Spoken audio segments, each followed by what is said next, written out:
అందరికీ నమస్తే. Welcome to TR TV. నేను తిరుపతి. తెలంగాణ రాష్ట్ర ముఖ్యమంత్రి రేవంత్ రెడ్డి గారి పైన జనం తిట్లు పొల్లు పొల్లు తిడుతురు జనం. రేవంత్ రెడ్డి ముఖ్యమంత్రి అయిన తర్వాత హైడ్రా పేరుతోటి పేదవాళ్ళ ఇండ్లు కూల్చేసేటటువంటి కార్యక్రమం చేసిండు. ఎఫ్టీఎల్లో ఉన్నాయని, బఫర్ జోన్లో ఉన్నాయని, ప్రభుత్వ భూమిలో ఉందని చెప్పి పేదవాళ్ళ ఇండ్లను నేలమట్టం చేసేటటువంటి కార్యక్రమం చేసిండు. ఇదే రేవంత్ అన్న ఉన్న వాళ్ళ జోలికి ఓడు. ఇప్పుడు చాలా ప్రైవేట్ స్కూళ్ళు, కాలేజీలు ఎఫ్టీఎల్ బఫర్ జోన్లో ఉన్నాయి, వాటి జోలికి ఓడు. ఓఐసీకి సంబంధించినటువంటి కాలేజ్ ఉన్నది, వాటి జోలికి ఓడు. కాంగ్రెస్ పార్టీకి సంబంధించిన ఎమ్మెల్యేలు, ఎంపీలు, మంత్రులు, ఎమ్మెల్సీలకు సంబంధించినటువంటి ఫామ్ హౌస్లు, ఇల్లులు, వాళ్ళకి సంబంధించినటువంటి బిల్డింగ్లు చాలా ఎఫ్టీఎల్ బఫర్ జోన్లో చెరువు శివార్లో ఉంటాయి, వాటి జోలికి పోరు. కానీ పేదవాళ్ళ ఇల్లులు కూల్చేసుడు, పేదవాళ్ళకి సంబంధించినటువంటి గుడిసెలు కూలగొట్టుడు, ఇదే రేవంత్ రెడ్డి చేస్తున్నటువంటి కథ. రేవంత్ అల్లుడు జనాలు ఘోరంగా తిడుతురు. ఇక మామూలు తిట్లు కాదు.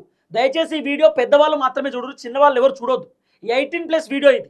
కేవలం 18 సంవత్సరాలు నిండినటువంటి మాత్రమే ఈ వీడియో చూడరు, మిగతా వాళ్ళు చూడకుర్రి. వీడియోలోనే చెప్తున్నా. ఎందుకంటే జనాలు తిడుతుర్రు. ఇప్పుడు ప్రజా సమస్యలు చూపించడం మన బాధ్యత. ప్రజలు పడుతున్నటువంటి కష్టాలు, ప్రజలు పడుతున్నటువంటి బాధలు, ప్రజలు పడుతున్నటువంటి ఇబ్బందులు ప్రభుత్వానికి చూపించాలి. ప్రభుత్వానికి అర్థం కావాలి కదా, ప్రభుత్వానికి వాళ్ళ వర్షం వినిపించాలి కదా. కాబట్టి ఈ వీడియోలో నేను చూపించేటటువంటి కార్యక్రమం చేస్తున్నా. ఇప్పుడు రేవంత్ అన్న వచ్చిన తర్వాత ఆయన పర్ఫార్మెన్స్ ఎట్లుందో మీరు చూస్తున్నారు. 6 గ్యారెంటీలు అటే పోయినాయి, 420 హామీలు అటే పోయినాయి. కానీ హైడ్రా పేరుతోటి ఇల్లులు మొత్తం కూడా నేలమట్టం చేసేటటువంటి కార్యక్రమం చేస్తున్నాడు. అట్లీస్ట్ ఇల్లులు కూల్చేసేటప్పుడు ఒక గంట సేపు టైం కూడా ఇస్తలేరట. ఆ ఇంట్లో ఫ్రిడ్జ్ ఉన్నది సార్, కూలర్ ఉన్నది, పండుకోనికి బెడ్ ఉన్నది సార్, మొత్తం ఇంట్లో ఎక్విప్మెంట్స్ ఉన్నాయి, తినే బోళ్ళు కూడా ఇంట్లోనే ఉన్నాయి, అవి తీసుకుంటాం సార్, ఒక గంట సేపు టైం ఇవ్వమంటే కూడా ఇస్తలేరట. టకటక పోవుడు, మబ్బులు 6 గంటలకు 7 గంటలకు పోయి మొత్తం నేలమట్టం చేసుడు. అది కూడా వీకెండ్ కూల్చివేతారు. శనివారం రోజు పోతారు, కూల్చేస్తారు. ఆదివారం రోజు పోతారు, కూల్చేస్తారు. ఎందుకు తెలుసా? శనివారం ఆదివారం అయితే సెలవులు ఉంటాయి. ఆ సెలవుల టైంలో పోతే ఏమవుతుందంటే జనాలు మొత్తం ఇంట్లోనే ఉంటారు. అప్పుడు హంగామా చేయడానికి ఒక డ్రామా. ఇప్పుడు ఈ కూల్చివేతలు ఏదో మండే, ట్యూస్డే, వెనస్డే వీక్ టైంలో పెట్టుకోవచ్చు కదా, వీకెండ్లో ఎందుకు పెట్టుకున్నాడు? వీకెండ్లో పాపం మండే నుండి సాటర్డే వరకు చాలామంది జనం కష్టపడతారు. సండే రోజు హాలిడే కాబట్టి ఇంట్లో చికెనో, ఓ మటనో, ఓ కోడిగుడ్డో వండుకొని తింటారు. ఆ ప్రశాంతత లేకుండా చేస్తుంది రేవంత్ రెడ్డి. అంటే ఆదివారం రోజు కూడా జనాలు బాగా ఇబ్బంది పడాలి, శనివారం రోజు కూడా జనాలు ఇబ్బంది పడాలి, జనాలు నా ప్రభుత్వంలో చాలా తిప్పలు పడాలి. అంతే. ఇది రేవంత్ రెడ్డి పర్ఫార్మెన్స్ లెక్క కనబడుతున్నది. రేవంత్ రెడ్డిని పొల్లు పొల్లు తిరుగుతున్నారు జనం. ఈ వీడియోలతో నాకు ఎటువంటి సంబంధం లేదు. నేను వీడియోలో చాలా క్లియర్గా చెప్తున్నా, నాకు ఎటువంటి సంబంధం లేదు. ఈ వీడియోలు సోషల్ మీడియాలో విపరీతంగా వైరల్ అవుతున్నాయి. జనాలు ఇబ్బంది పడుతురు, జనాలు తిప్పలు పడుతురు. రేవంత్ రెడ్డి హైడ్రా కూల్చివేతల వల్ల పబ్లిక్ రేవంత్ రెడ్డిని తిడుతురు, కోప్పడుతురు, ప్రభుత్వం పైన మండిపడుతురు. జనాల వర్షం ఏందనేది నేను సమాజానికి చూపిస్తాను అంతే. అంతకుమించి నేను ఏం చేయట్లేదు. వాళ్ళు తిడుతుర్రు, కొంతమంది పోడేటోళ్ళు ఉన్నారు, కొంతమంది తిట్టేటోళ్ళు ఉన్నారు. వాళ్ళ వర్షన్ నేను మీకు పిన్ టు పిన్ ఈ వీడియోలో వినిపించేటటువంటి కార్యక్రమం చేస్తా. ఇగో అమీన్పూర్లో రేవంత్ రెడ్డి ప్రభుత్వం ఆల్రెడీ ఇక్కడ జనాలు ఉన్నారు, అయినా సరే జేసీబీ పెట్టి కూల్చేస్తున్నారు. పబ్లిక్ ఉన్నారు పైన. పబ్లిక్ ఉండంగానే రేవంత్ రెడ్డి జేసీబీలను పెట్టి కూల్చేసేటటువంటి కార్యక్రమం చేస్తున్నారు. ఏం చెప్పాలి? పబ్లిక్ కనబడతలేరా? మొత్తం జనాలే. పైన కూడా జనాలు ఉన్నారు, కింద కూడా జనాలు ఉన్నారట అపార్ట్మెంట్లో. ఇంకా కిందికి రాలే కొంతమంది, అయినా కూడా కూల్చేస్తారు. కింద జనాలు నిలుస్తున్నారు, అయినా సరే కూల్చేస్తారు. ఏందో అర్థం కాదు. అంత విచిత్రమైనటువంటి పరిపాలన ఇది, విచిత్రమైన పరిపాలన. ఏమనంటే హైడ్రా, ఏమనంటే భూదాన్ భూమి, ఏమనంటే అసైన్మెంట్ భూమి, ఇంకేమనంటే 111 జియో, ఇయో డ్రామా. ఓ నోటీస్ ఇయరో పాడియరు, మళ్ళా పోడు కూల్చేసుడు అంతే. అమీన్పూర్లో జరిగిన కథ. ఓ రాత్రిపూట కూడా కూల్చేసుడే, రాత్రిపూట కూడా కూల్చేసేటటువంటి కార్యక్రమం చేస్తున్నారు. నైట్ టైం చూడు, రాత్రి లేదో పగలు లేదు, కథం కూల్చేసుడే కూల్చేసుడు. ఇంత ఘోరమైనటువంటి పరిస్థితి చూడు. రాత్రిపూట 11 గంటల టైంలో, ఇగో నిన్న రాత్రి ఓ టైం ఉండదు, కథ ఉండదు. పోలీసులను పెట్టిరు, జనాలను బోనిస్తలేరు. ఎక్కడికక్కడ జనాలను మొత్తం బ్లాక్ చేసి పడేసి ఓ పోలీసులు, 100 మంది పోలీసులు అమీన్పూర్లో ఘోరంగా తిడుతురు జనం. మామూలు తిట్లు కాదు. ఆ తిట్లు ఇక మీరు వింటే పరేషాన్ అవుతారు. కానీ నేను ఫస్ట్ యోగి అమ్మ మాట్లాడినటువంటి మాటలు వినిపిస్తా. అంతకంటే ముందు ఎట్లా కూల్చేస్తారు చూడు అపార్ట్మెంటు. డ్రోన్ విజువల్స్ ఇవి. అమీన్పూర్ పరిధిలోని హైడ్రా వీకెండ్ కూల్చివేతలు చాలా ఘోరమైనటువంటి పరిస్థితి అండి. చాలా బాధ అనిపిస్తుంది చూస్తుంటే. ఇవన్నీ పక్కనే చెరువు ఉందట, ఇది ప్రభుత్వ ల్యాండ్ అట, ఏదో ఏదో చెప్పి మొత్తానికి నేలమట్టం చేసారు. ఈ విధంగా కూల్చేసే కార్యక్రమం చేసారు. పబ్లిక్ సమస్యలు చూడండి, పబ్లిక్ ఇష్యూస్ చూడండి. పాప మొత్తం సోఫాలో కూర్చొని, చిన్న పిల్లలు, తిండి లేదు, ఏం లేదు, ముసలామ, వయసు అయిపోయినటువంటి ఆమె, వాళ్ళ బాధలు, వాళ్ళ కన్నీళ్ళు, వాళ్ళ పరిస్థితి ఎంత ఘోరంగా ఉందో చూడండి. తెల్లవారుజామున లేస్తే బయటకు వచ్చి కూర్చున్నారు అంతే. ఇక 6-7 గంటలకే వచ్చిరట హైడ్రా అధికారులు. వచ్చి మీరు బయటికి వెళ్ళిపోవాలి, బయటికి వెళ్ళండి అని చెప్పిరట. ఎందుకు సార్ అంటే కూల్చేస్తున్నాం. నోటీస్ ఏది సార్ అంటే ఇయ్యం, మా ఇష్టం, నోటీస్ ఎందుకు ఇస్తాం, వచ్చి ఊడ్చేస్తాడు మా పని. నోటీసుకి ఇట్లా మేము ఇయ్యం, ఇది మా రాజ్యం. చూడు పాపం ఏంది, ఎక్కడ పరిస్థితి, ఏం పరిస్థితి, వీళ్ళు ఏడిపోవాలి ఇప్పుడు, ఏడుండాలి వాళ్ళు.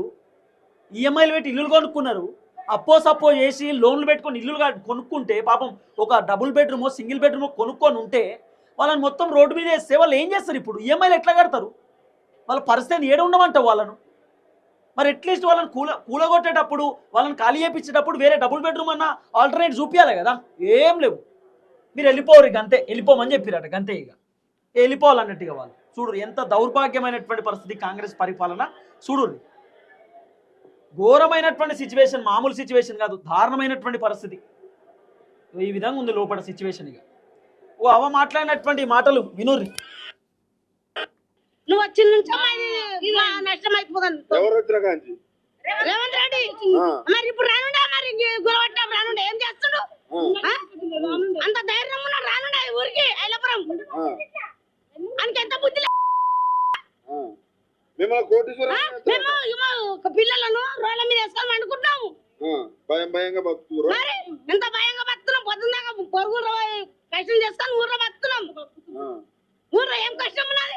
కేసీఆర్ ఉన్నప్పుడు భయం, ఇప్పుడు ఈయన వచ్చిన భయం. కేసీఆర్ ఉన్నప్పుడు ఆయన దండం పెట్టాలి. ఆయన ఒక చీరలు అందించిండంటే చీరలు లేవు, లంగా లేవు. ఈ బంగారం వద్దు, ఇక ఘోరంగా తెచ్చారు కానీ వద్దు, ఇవన్నీ వినిపించా కానీ ఇంకున్నాయి, మస్తుకున్నాయి. అమ్మాయి అయితే ఘోరంగా తెచ్చింది. ఇక తర్వాత మా ఇల్లు మాకుంటా మేము గంజా నీళ్ళు తాగి బతుకుతాం. అట్లా అట్లీస్ట్ మా ఇల్లు అని ఉండాలి కదా అంటుందామా. మాకు చీరలు వద్దు, జాకెట్లు వద్దు, ఏమొద్దు, ఏదొద్దు, రేవంత్ రెడ్డి ఇచ్చేది మాకు ఏదొద్దు. అట్లీస్ట్ మా ఇల్లు మాకుంటే చాలు, మా ఇల్లు మాకుంటే నీళ్లు తాగన బతుకుతాం మేము. మా ఇల్లులు కూల్చేస్తుండ్రు రేవంత్ రెడ్డి. ఎందుకు కూల్చేస్తుండ్రు అర్థమవుతుంది. ఈయనకంటే కేసీఆర్ నయం అంటారు జనం. కేసీఆర్ 100 పాలు నయం, ఆయన ముఖ్యమంత్రి ఉన్నప్పుడు బస్తుంటుండే అంటారు జనం. రేవంత్ అన్న కథ అట్లున్నది. ఇక కొన్ని ఉన్నాయి, వామో నేను జర తర్వాత చూపిస్తా కానీ ఇంకా చాలా మంది జనాలు మాట్లాడారు, మీరు చూడాలి. కట్ చేసి దౌర్జన్యం సార్. ఇన్ని 28 సంవత్సరాలు ఇది ఇలాంటి సీఎం ఎక్కడ చూడలేము మేము. మొత్తం వస్తున్నారు, మొత్తం వచ్చి మనుషులు నాకొస్తున్నారు, బయటలు అన్ని చేస్తున్నారు అన్న. ఇంత దౌర్జన్యం ఎక్కడా లేదు.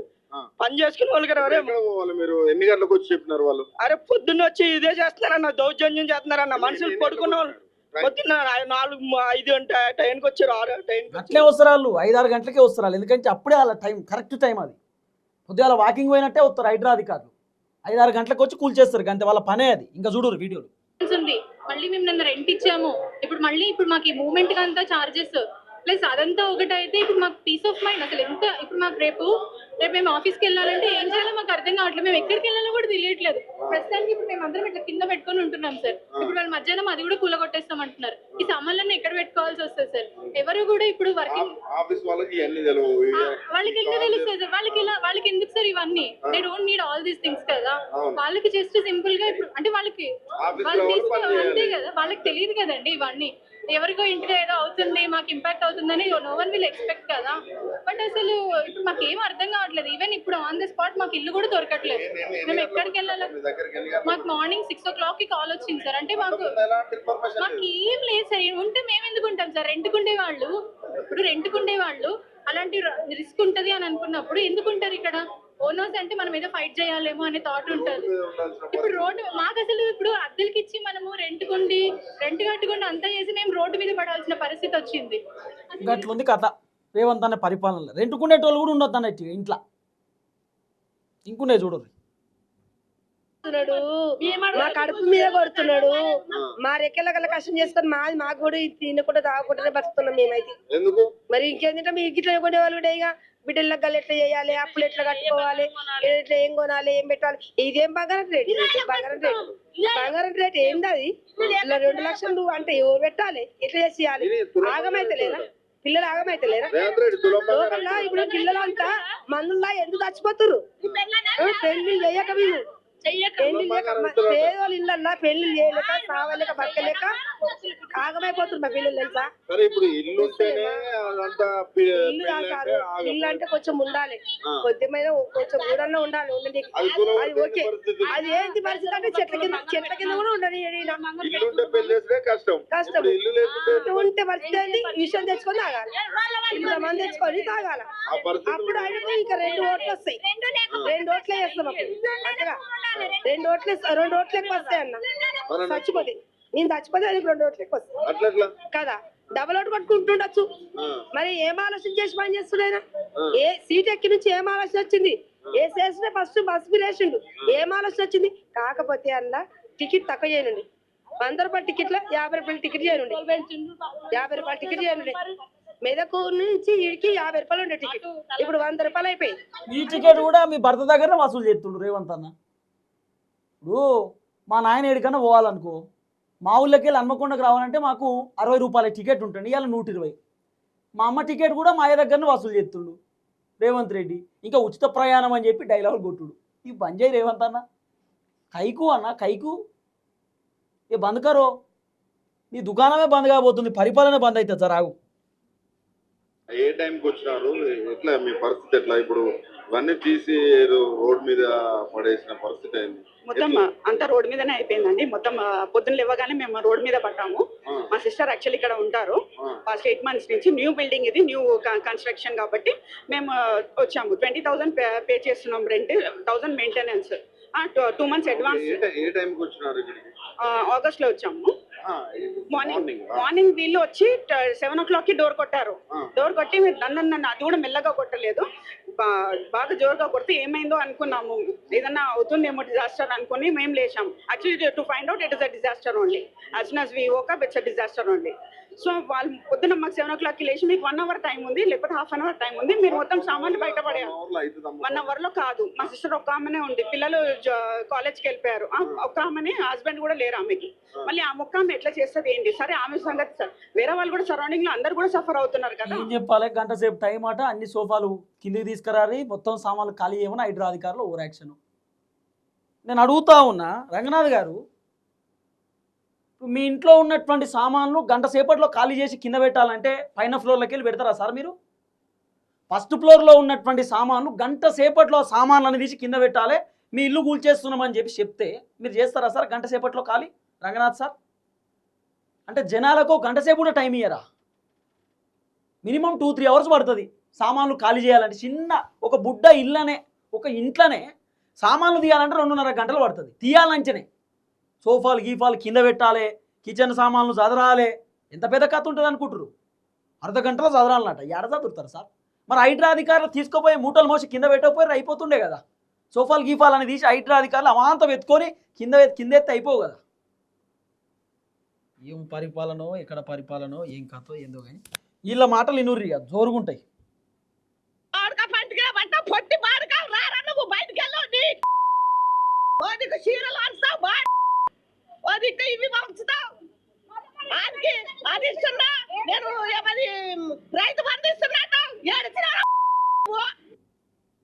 వద్దు, నేను కూడా ఎక్కువ పెడతా, ఎత్తులేను కానీ ఇవి పెడతావా సుధీర్కి పెట్టొద్దు.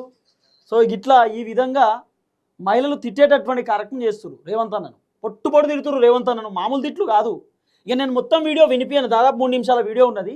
3 నిమిషాల వీడియోలో మాట ముందు మాట వెనకాల బా అనేటటువంటి పదమే వాడింది పెద్దవ్వ.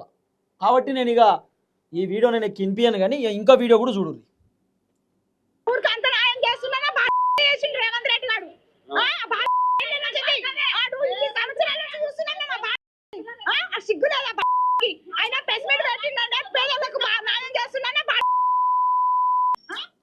ఏం చెప్పాలి ఇక నేను?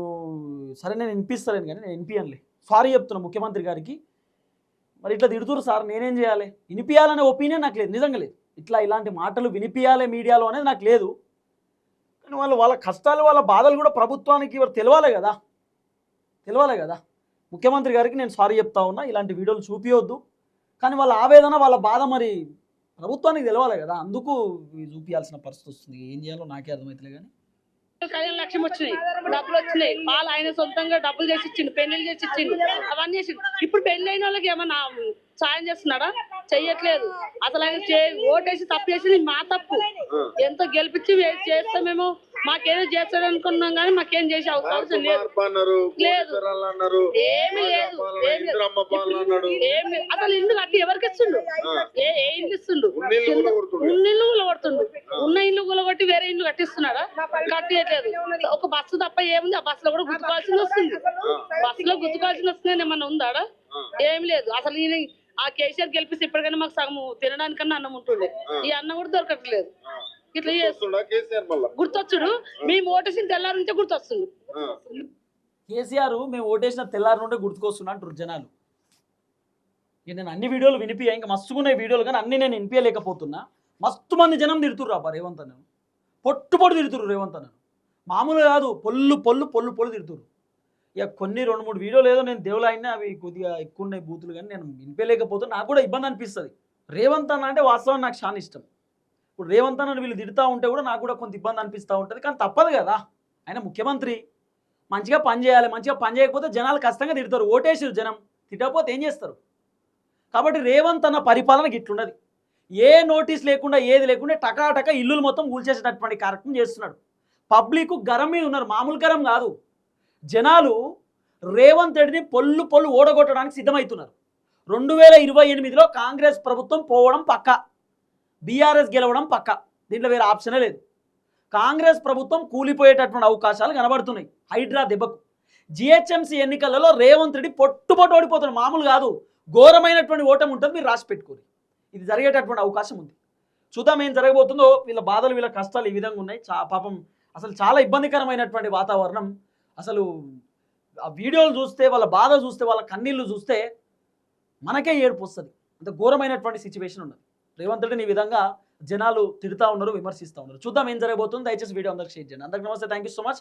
మళ్ళీ చెప్తున్నా, ఈ రేవంత్ అన్నను తిడుతున్నటువంటి వీడియోలు పెట్టాలనే ఒపీనియన్ నాకు లేదు. కాకపోతే జనాల ఒపీనియన్, జనాల బాధ కూడా సమాజానికి చూపించాలి కదా. కాబట్టి ఈ వీడియో నేను చూపించేటటువంటి కార్యక్రమం చేస్తున్నాను. చూద్దాం ఏం జరగబోతుందో. జై తెలంగాణ.